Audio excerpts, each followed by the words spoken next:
માંગરોળના લોએજ પરીક્ષા કેન્દ્રમાં બોર્ડની પરીક્ષાનો શાંતિપૂર્ણ માહોલ વચ્ચે પ્રારંભ થઈ ગયો છે. ગુજરાત માધ્યમિક અને ઉચ્ચતર માધ્યમિક શિક્ષણ બોર્ડ ગાંધીનગર દ્વારા આયોજિત ફેબ્રુઆરી-માર્ચ 2026ની બોર્ડ પરીક્ષાની શરૂઆત થઈ ગઈ છે. જૂનાગઢ જિલ્લામાં 39,296 પરીક્ષાર્થીઓ છે.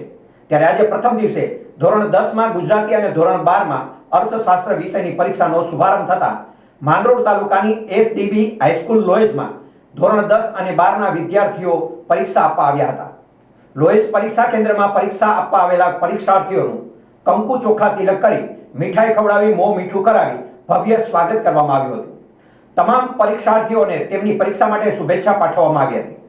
આ તકે પરીક્ષા કેન્દ્ર સંચાલક બીજી પટાટ અને વેજાભાઈ પીઠિયા તથા ગામના પૂર્વ સરપંચ રવિભાઈ નંદાણીયા, રાજેન્દ્રભાઈ જાદવ, સરકારી પ્રતિનિધિ, બોર્ડના ઓબ્ઝર્વર તેમજ તમામ ખંડ નિરીક્ષકોની હાજરીમાં કેન્દ્ર પર પ્રવેશ આપી પરીક્ષા ખૂબ જ ઉત્સાહભેર અને શાંતિપૂર્ણ માહોલમાં શરૂ થઈ હતી.